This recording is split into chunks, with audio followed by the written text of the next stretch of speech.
Super Tuesday is just over a week away, and with that, the primary nominations for November's election. There's one caveat, though. Races where a candidate doesn't receive a majority of votes head to a runoff. And at this moment, that could include one of the most high-profile races, the Senate Democratic primary for a nominee to challenge incumbent Republican Ted Cruz. But now, new polling this week from the Texas Politics Project puts Congressman Colin Allred in that territory avoiding a runoff. What I would say is not that Colin Allred has wrapped up avoiding a runoff, but that he's close and that it makes sense based on the trajectory of that race. 52% of respondents in that poll say they support Colin Allred, albeit with a 5% margin of error. So it's not a total runaway at this point. In second place, and the most likely competitor in a runoff, if one were to take place, State Senator Roland Gutierrez, coming in at 14% of the vote.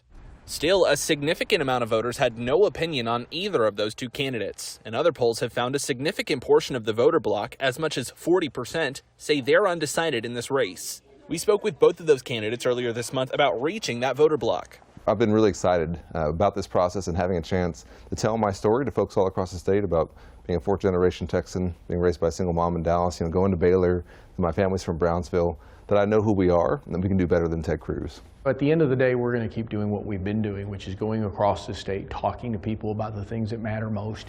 Looking at that bigger picture, that same polling found that both Allred and Gutierrez have a more or less equal shot against Senator Ted Cruz. But this polling also gave Cruz a pretty solid lead, 14 points over either candidate. Thank you for watching. Please hit the subscribe button and get the latest news by downloading the CBS Austin News app.